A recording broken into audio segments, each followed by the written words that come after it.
For thousands of cycles, the galaxy believed it understood war. Empires rose, expanded, collapsed, and were catalogued. Species were measured by predictable traits, aggression thresholds, surrender probabilities, industrial limits, emotional volatility. The Galactic Council existed to turn conflict into mathematics. Battles were not feared, they were scheduled. Outcomes were not debated, they were calculated. History had become a closed book, and nothing truly new had been written in it for a very long time. The Council governed a civilization stretched across thousands of worlds. Its members were ancient, patient, and deeply confident. They had erased stars from maps, rewritten borders with orbital strikes, and forced entire species into compliance without firing a second volley. Resistance followed patterns. Fear followed rules. Every war ended the same way: shock, collapse, negotiation, submission. That was how intelligent life behaved. That was how survival worked. When humanity entered the records, it barely registered. Earth was late, crude, loud. Its technology was functional but inelegant, its ships inefficient, its expansion clumsy. Humans argued openly, fought among themselves, and broadcast their conflicts for entertainment. They lacked unity, long-term consensus, and the refined restraint expected of a spacefaring species. Council analysts tagged them as unstable but harmless. A developing civilization with no strategic value and no meaningful influence beyond its home system. They were studied briefly, summarized efficiently, and filed away. For a time, humanity was useful only as an example. Council scholars pointed to Earth when lecturing younger species about early-stage development, emotional governance, inefficient resource use, internal conflict as identity.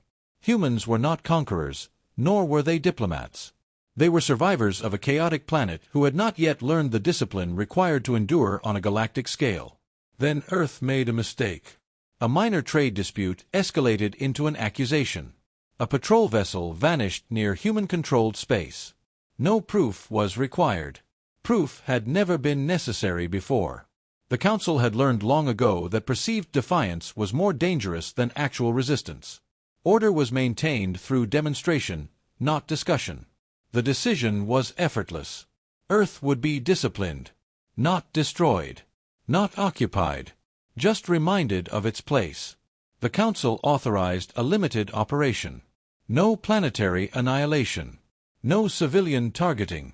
A controlled strike against infrastructure. A display of power large enough to end resistance before it began. This was not war, it was correction. Humanity would panic, fracture, and request terms within hours. That was the expected sequence. That was how every species responded when faced with superior force. There was no debate. No one questioned the outcome. Some records mentioned unusual human traits. Anomalies, the analysts called them. A tendency to persist beyond rational loss thresholds. A strange relationship with failure. A habit of turning historical defeats into doctrine rather than deterrence. These notes were acknowledged and dismissed. Emotional species often appeared dangerous on paper. Reality always humbled them. The Council had seen rage before. It had seen desperation. It had seen civilizations fight past reason and burn themselves out. Humanity, it was assumed, would be no different. After all, humans had limits. Their ships were weaker. Their weapons lacked refinement. Their defenses were thin. Their planet was singular and exposed. They had no ancient allies, no legacy fleets, no hidden arsenals scattered across systems. In galactic terms, Earth was fragile. The Council prepared the strike as it had prepared 1,000 others. Precise coordinates. Clean energy signatures. Minimal collateral damage. The goal was compliance, not extermination. Humanity would learn. Humanity would adapt. Humanity would fall in line. That was the theory. What the Council failed to account for was not technology, or numbers, or tactics.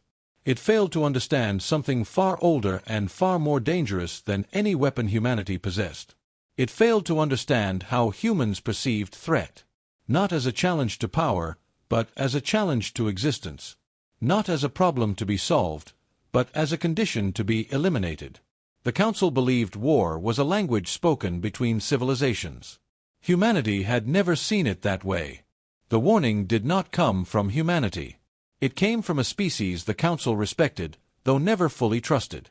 They were veterans of containment wars, observers of conflicts that never reached official records, survivors who had learned caution the hard way. When their representative requested the floor, the chamber allowed it out of courtesy, not concern. The speaker did not dramatize. There were no threats, no appeals to emotion. The voice was steady, restrained, almost tired. That alone unsettled a few listeners. Veterans did not waste words. They said the Council was making a categorical error. They explained that humans could not be evaluated by standard models because humans did not treat war as an exchange. Other species fought for territory, resources, leverage, or pride. Humans fought for closure. When threatened, they did not seek advantage, they sought finality. A conflict with humans did not end when balance was restored. It ended when the source of danger was no longer capable of returning. Several council members shifted, unimpressed. The speaker continued. Humans had evolved on a world where extinction was a recurring possibility. Disease, climate, predators, and each other had pushed them to the edge repeatedly. Survival was not a given, it was earned daily. As a result, humans did not associate loss with defeat. They associated it with instruction. Every failure became data. Every wound became a lesson. Every death sharpened memory. The Council interrupted. Statistical projections were cited. Human military capacity was inferior. Their fleets lacked scale. Their industrial output could not match even a fraction of the Council's force. Psychological resilience was irrelevant against overwhelming power. The speaker did not argue the numbers. They spoke instead about behavior. They said humans do not retreat the way others do. When pressed, humans compress. When cornered, they unify. When injured, they escalate. Pain does not deter them, it reorganizes them. Fear does not paralyze them, it clarifies priorities. This was not bravery. It was adaptation embedded deep into their social structure. Someone laughed. The sound echoed longer than expected. The speaker's gaze did not move. They described past encounters.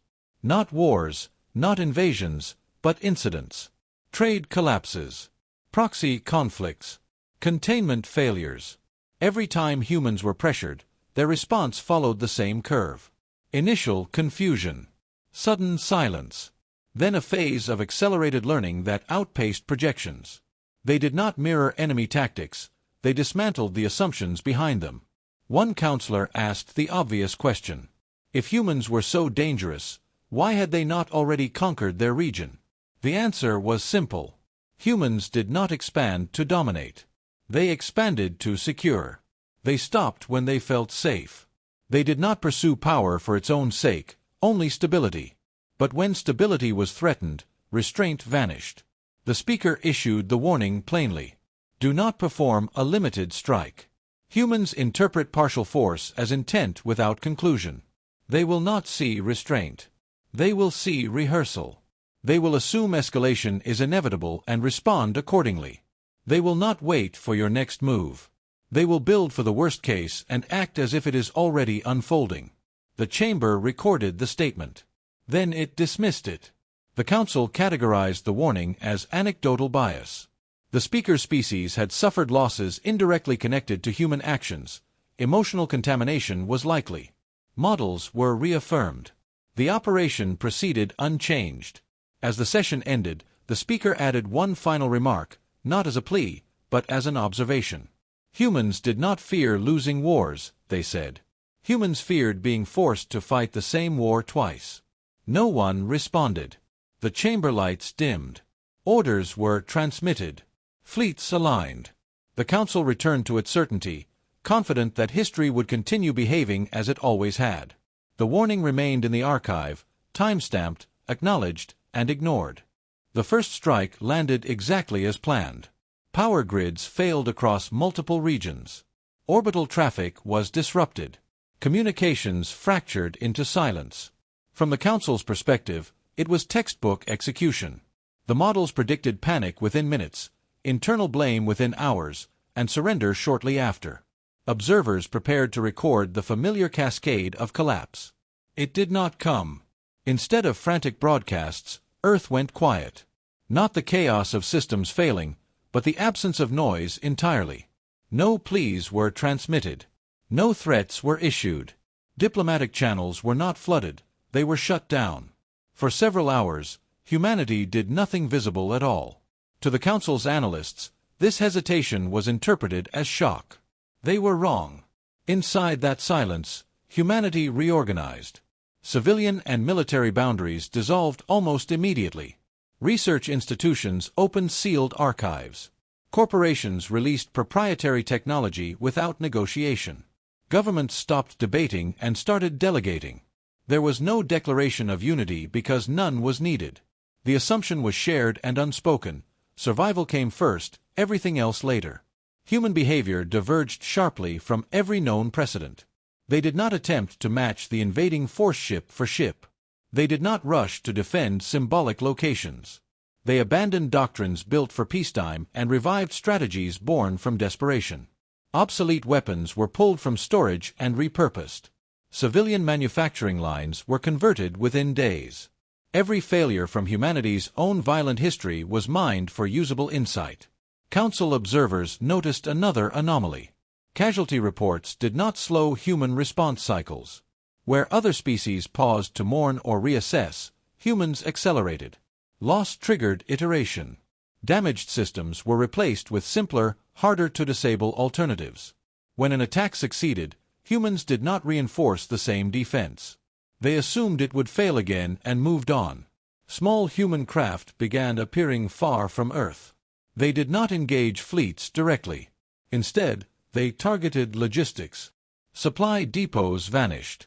Relay stations went dark. Routes once considered secure became unusable. The attacks were inefficient, even crude, but relentless. Each strike forced the Council to divert resources far exceeding the cost of the human effort. Analysts attempted to predict the pattern. There was none. Humans did not fight to win battles. They fought to learn. Every engagement fed into rapid adaptation. Tactics shifted faster than simulations could update. The Council's advantage in experience became irrelevant against an enemy that treated combat as a real-time experiment. Most unsettling was humanity's apparent indifference to escalation thresholds. When threatened with annihilation protocols, humans did not retreat. They expanded their scope.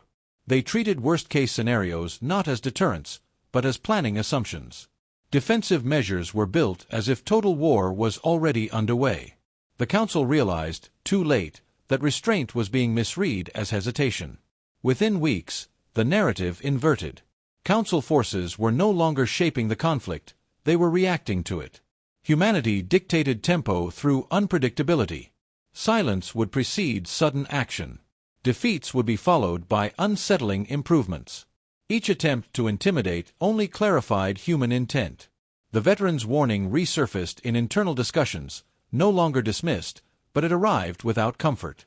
Humans were not displaying fury or hatred. They were focused. Calm. Methodical. The kind of calm that appears only when a species decides that coexistence is no longer the objective. The Council began to understand the mistake. This was not a civilization fighting to survive an attack. This was a civilization preparing to ensure that it would never face the same threat again. The shift was not announced. It did not arrive with a grand maneuver or a decisive battle. It appeared as a pattern the Council could no longer explain away. Human actions stopped resembling resistance and began resembling removal. Council fleets found themselves intact yet stranded, operational yet ineffective, powerful yet irrelevant. Systems meant to guarantee dominance were being neutralized without direct confrontation. Human strategy had moved beyond reaction. They stopped targeting ships and began targeting assumptions. Formations designed for symmetrical warfare were ignored. Command hierarchies were bypassed. Automated doctrines were fed contradictory data until they became liabilities. Where the Council expected escalation, humans introduced denial. Where intimidation was applied, humans removed the means to intimidate. Energy superiority vanished when humans attacked distribution instead of generation. Numerical advantage collapsed when humans forced fleets to protect their own logistics. Speed meant nothing when resupply routes became traps. The Council discovered that humans were not trying to win efficiently. They were trying to make victory unnecessary. Council commanders issued retreat orders to consolidate strength. The withdrawals failed. Humans did not pursue fleeing ships out of vengeance. They pursued them to prevent regrouping. Escape corridors became predictable, and predictability was something humans exploited without mercy. Any force allowed to withdraw intact returned altered, hunted by smaller, faster human units that appeared where no presence was expected. The concept of acceptable loss fractured Council logic. Humans sacrificed assets without hesitation if it meant gaining information. Entire task groups were spent to reveal a single vulnerability. Where other species preserved strength, humans invested it. They did not protect weapons, they used them until replacement was required. Manufacturing outpaced destruction not through scale, but through simplification. Human tools became uglier, cruder, and far more resilient. The Council attempted negotiation. Humanity did not respond. Attempts at overwhelming force followed. Larger fleets. Heavier weapons. Demonstrations meant to end the conflict psychologically. Each display achieved the opposite. Humans treated escalation as confirmation. The more power the Council revealed, the clearer the human objective became. The threat was real. The threat was total. The response would be permanent. Observers reported something unprecedented.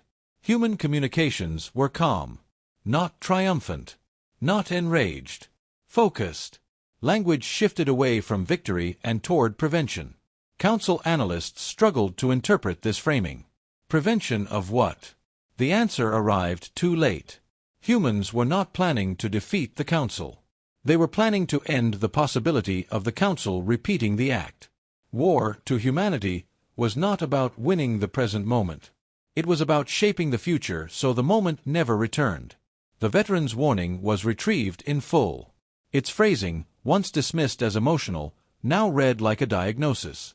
Humans did not stop when they gained advantage. They stopped when risk reached zero. Anything short of that was unfinished business. Council worlds began fortifying, not against invasion, but against observation. Human reconnaissance had become exhaustive. Nothing was hidden for long. Every defense revealed something exploitable. Every secret accelerated adaptation. The Council realized it was no longer dealing with an opponent constrained by tradition or balance. It was dealing with a species that had accepted cost without limit. For the first time in its existence, the Council confronted a force it could not intimidate, outlast, or exhaust. Humanity had reframed the conflict entirely. This was no longer a war between civilizations. It was a lesson being written into the structure of the galaxy. The conflict ended without a final strike, without a ceremonial surrender, without a victory broadcast. It ended the moment the Council understood that continuation no longer served survival. Human forces did not press for territory. They did not demand reparations. They did not occupy worlds or claim resources. They simply stopped advancing when the conditions they required had been met. Those conditions were not negotiated. Humanity withdrew its forward presence methodically, leaving behind no monuments and no warnings carved into stone. The damage remained, but not as punishment. It stood as evidence. Supply networks that once defined Council dominance had been dismantled so thoroughly that rebuilding them would take generations. Strategic doctrines were rendered obsolete. Predictive models no longer functioned. The machinery of easy conquest was gone. The Council attempted to re-establish dialogue after the withdrawal began. Messages were transmitted acknowledging miscalculation, proposing coexistence frameworks, offering future cooperation. The responses from Earth were brief and precise. Humanity did not seek apologies. Humanity sought certainty. Any structure capable of repeating the same decision would be treated as an unresolved threat. That clarity unsettled the galaxy more than any weapon display. Council historians documented the aftermath with careful language. They avoided describing defeat. They framed the outcome as correction, recalibration, a necessary disruption. But internally, classifications were rewritten. Humanity was no longer listed as an emerging civilization. It was not marked as hostile, nor benevolent. A new designation was created because no existing category applied. Humanity was recorded as a terminal responder species. A civilization that did not escalate to dominate, but to conclude. One that tolerated coexistence until coexistence failed, and then acted without hesitation or excess emotion. The records noted a critical distinction. Humans did not seek war. They prepared for it constantly. And when forced into it, they did not fight to win arguments. They fought to remove recurrence. The veteran who had issued the warning was summoned again, this time not to speak, but to advise. The Council requested help drafting a new directive, one that would be distributed to every member species and encoded into every strategic archive. The wording was debated extensively. Too dramatic, and it would sound like fear. Too restrained, and it would be ignored. In the end, the directive was simple. Never bring humans to war. No elaboration followed. The Council understood now that humanity's restraint was not weakness, and its aggression was not chaos. It was conditional. Humans lived with conflict internally, constantly negotiating between cooperation and violence, order and collapse. That tension had shaped them into something uniquely dangerous when threatened and uniquely stable when left alone. Future civilizations would study the event not as a tale of conquest, but as a boundary. Humanity had drawn a line the galaxy could not afford to cross. Not because humans would always retaliate, but because when they did, they would do so with irreversible intent. Earth returned to its orbit, scarred but intact. Humanity resumed its arguments, its divisions, its inefficiencies. From a distance, it looked unchanged. That illusion comforted those who needed it. Those who had seen the war understood better. The galaxy did not survive because humans were merciful. It survived because humans chose to stop once certainty was achieved. That choice, restrained and deliberate, became the most feared variable in every future calculation. And so the Council endured, quieter now, slower to act, careful in its assumptions. History reopened its pages. One rule was written at the top, never to be revised. Never bring humans to war.